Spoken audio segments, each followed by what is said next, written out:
Hello friends, आप सभी का स्वागत है आपके अपने यूट्यूब चैनल कोरवाड़ी क्लासेस पर। तो दोस्तों, इस वीडियो में हम कंसेप्ट सीखने वाले हैं ट्राइंगल। कौन सा? समबाहु त्रिभुज। समबाहु त्रिभुज में इक्विलेटरल ट्राइंगल। समबाहु त्रिभुज को इंग्लिश में क्या बोला जाता है? समबाहु त्रिभुज को इंग्लिश में बोला जाता है इक्विलेटरल ट्राइंगल। इक्विलेटरल ट्रायंगल के बारे में पढ़ेंगे। तो इक्विलेटरल ट्रायंगल क्या होता है? हमने पहले एक वीडियो बनाया था। अगर आपने अगर वीडियो देखा है तो भी आप समझ सकते हैं कि ये क्या है इक्विलेटरल ट्रायंगल, समबाहु त्रिभुज। पहले वाले हमारे YouTube पर डाल के वीडियो अगर आपने देख रखे होंगे तो आप आसानी से बता पाएंगे कि इक्विलेटरल ट्रायंगल क्या होता है। तो देखिए, इक्विलेटरल ट्रायंगल क्या होता है कि ये इस तरीके से ट्रायंगल होता है जिसकी तीनों ही साइड क्या होती है? बराबर होती है। जिसकी तीनों ही भुजाएं क्या होती है? बराबर। सम बाहु, सम का मतलब समान, बाहु का मतलब भुजा। आप लिखना चाहते हैं तो लिख सकते हैं। सम का मतलब तो होता है समान और बाहु का मतलब क्या होता है? भुजा। अगर आपने हमारा वो वाला वीडियो नहीं देखा तो आप देख लीजिए। वहां भी मैंने आपको समझा रखा और यहाँ भी समझा रहा हूं, तो आपको वहां जाने की भी कोई आवश्यकता नहीं, यहाँ भी आप समझ सकते हैं। तो ये क्या है? जिसकी सभी भुजा कैसी हो? समान हो। तो इसकी सभी भुजा समान है और ट्रायंगल है और सभी भुजा बराबर, तो उसके सामने वाले कोण भी सभी क्या होंगे? बराबर होंगे। तो तीनों कोण बराबर होने चाहिए और त्रिभुज के तीनों कोणों का योग 180 डिग्री होता है। तो सभी कोण बराबर होंगे तो 3 से डिवाइड कर देंगे तो प्रत्येक कोण कितना डिग्री का हो जाएगा? 60 डिग्री का। यानी ये भी 60 डिग्री होगा, ये भी 60 डिग्री होगा और ये भी क्या होगा? 60 डिग्री होगा। यहां तक तो सर हमें पता है, आगे कुछ बताइए और कुछ हो तो। अब यहां से क्या करता है? ये वर्टेक्स है।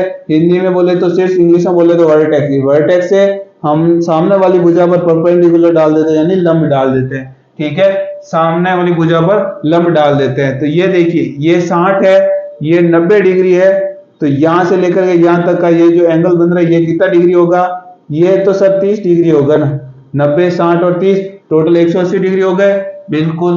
तो देखिए, अब आपने अगर हमारे ट्रिग्नोमेट्री वाला वीडियो अगर देख रखा है तो वहां हमने एंगल बताए थे और हमारे जो ये वाले वीडियो आप स्टेप बाय स्टेप हमारे वीडियो देखते आ रहे हैं तो आपको ये भी इस वीडियो में भी पता चल गया होगा कि ये जो इस तरीके के एंगल होते हैं उनका जो साइड का रेशियो होता है वो क्या होता है।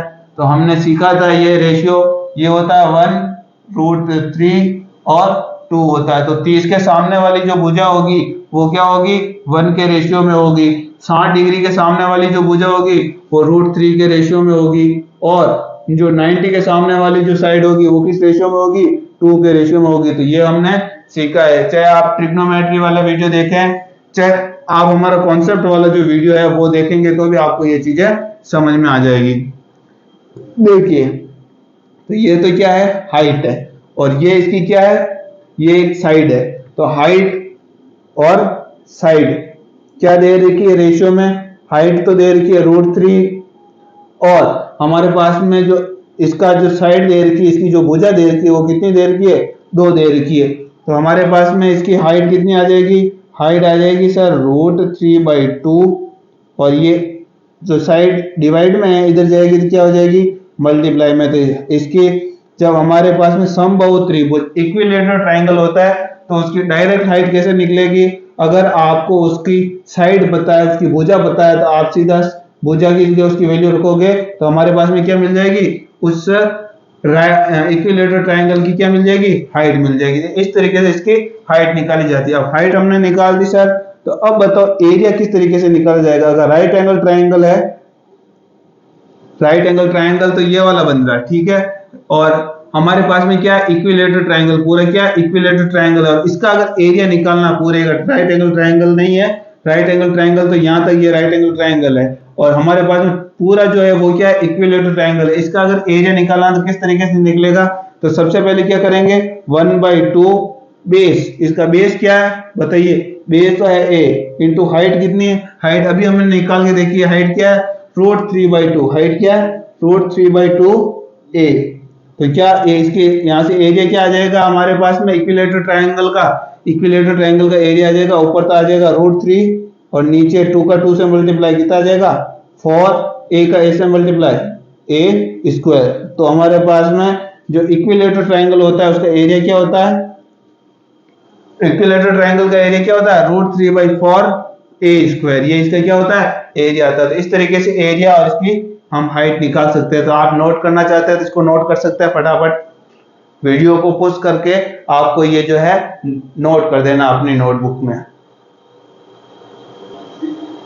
देखिए अब हमारे पास में इस तरीके से कोई साइड दे रखी है, तो हम इसके हाइट कैसे बताएंगे। इसकी हाइट होती है √3/2 और ए से मल्टीप्लाई, साइड से मल्टीप्लाई करेंगे तो क्या मिल जाएगी हमारे पास में इसकी हाइट निकल जाएगी। और इसका एरिया कैसे निकलेगा, इसका एरिया √3/4 ए स्क्वायर अब कर देंगे तो हमारे पास में क्या मिल जाएगा, हमारे पास इक्विलेटरल ट्रायंगल का क्या मिल जाएगा एरिया मिल जाएगा। अब यदि मैं साइड को 2 मान लूं तो हमारे पास में हाइट क्या मिल जाएगी बताइए। कुछ नहीं करेंगे, सिंपल ये 2 यहाँ साइड की जगह लिख लेंगे 2, तो 2 से 2 कट जाएगा और हमारे पास में इसकी हाइट कितनी मिल जाएगी √3 मिल जाएगी। अब इसका एरिया निकालेंगे तो कैसे निकलेगा, एरिया निकालना इसका मतलब ए जो है ए की जगह क्या वैल्यू लिखेंगे 2, 2 का स्क्वायर कितना होता है 4, 4 से 4 कट जाएगा और इसकी वैल्यू कितनी आ जाएगी √3 आ जाएगी। इसका मतलब क्या हुआ कि यदि कोई साइड अगर 2 दे रखी है तो हमारे पास में इक्विलेटरल ट्रायंगल है और उसकी साइड अगर 2 दे रखी है तो उसकी हाइट कितनी होगी √3 और उसका एरिया भी कितना होगा √3 होगा। क्या होगा √3 होगा। चलिए आगे बढ़ते हैं। अब यदि मैं मान लेता हूं कि साइड 18 है, कितना है 18 है, तो बताइए उसकी हाइट क्या होगी और उसका एरिया क्या होगा।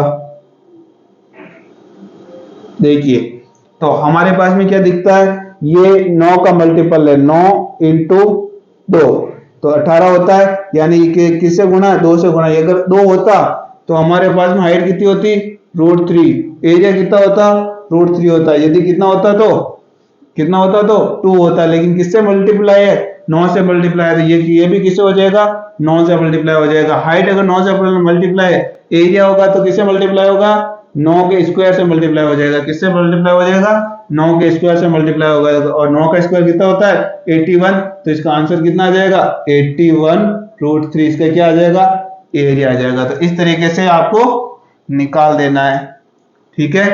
अब और आगे बढ़ते हैं। अब मैं अगर ऐसे कहूं कि मैं कोई सी भी संख्या हो जो 2 से मल्टीप्लाई में हो और वो संख्या मान लीजिए कोई k है, कुछ भी हो सकती है यहाँ, तो उसकी हाइट क्या होगी, उसकी हाइट हो जाएगी k √3 और उसका एरिया क्या हो जाएगा, उसका एरिया हो जाएगा जो k का है उस k का स्क्वायर कर दो और √3 से मल्टीप्लाई हो जाएगा।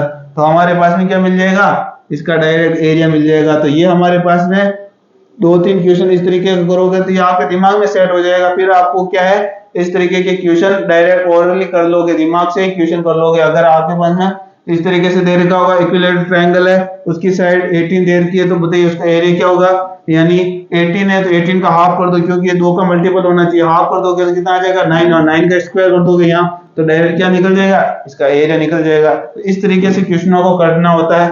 तो अब अगर हम इस और आगे अगर बढ़े, मान लीजिए मैं ऐसे ले लेता हूं जैसे 14, ठीक है, तो आपको बताना इसका एरिया क्या होगा और इसकी हाइट क्या होगी। 14 का मतलब ये 7 × 2 है, यानी हमारे को कुल मिला के दिमाग में क्या करना है इसका आधा कर देना, कुल मिला क्या कर देना आधा करना। जो आधा करेंगे वही क्या होगी k की वैल्यू होगी, यानी 14 है तो 14 का आधा करेंगे तो 7 और 7 ही क्या होगी k की वैल्यू होगी, और 7 का स्क्वायर करेंगे तो कितना हो जाएगा 49 और 49 √3 क्या हो जाएगा इसका एरिया हो जाएगा। इसका मतलब क्या हुआ, यहाँ अगर 18 है तो 18 का हाफ कर दो, जैसे हाफ करोगे आगे पास में क्या मिल जाएगी k की वैल्यू मिल जाएगी, बस k की वैल्यू आगे लिख लो और आंसर आ जाएगा। इस तरीके से इन क्वेश्चनों को करना होता है। अब इस तरीके से अगर क्वेश्चन ने पूछ के कुछ डिफरेंट तरीके से पूछ लिया जाए तो आप क्या करोगे, तो आपको क्या दिमाग में लगाना है, दिमाग में कुछ इस तरीके से अगर एरिया दे रखा है, एरिया अगर आपको दे रखा है 121 √3, तो आपको पूछेगा साइड क्या होगी, बताइए क्या साइड होगी, तो ये किसका स्क्वायर है, सबसे पहले दिमाग में आना चाहिए 11 का स्क्वायर, यानी k की वैल्यू क्या है 11 है, k की वैल्यू क्या है 11 है, तो 11 को किससे मल्टीप्लाई करेंगे तो इस साइड आ जाएगी, 11 को जब 2 से मल्टीप्लाई करेंगे तो इस साइड आ जाएगी, तो इसकी साइड कितनी होगी 22 2 होगी। तो इस तरीके से इन क्वेश्चनों को सॉल्व करना होता है।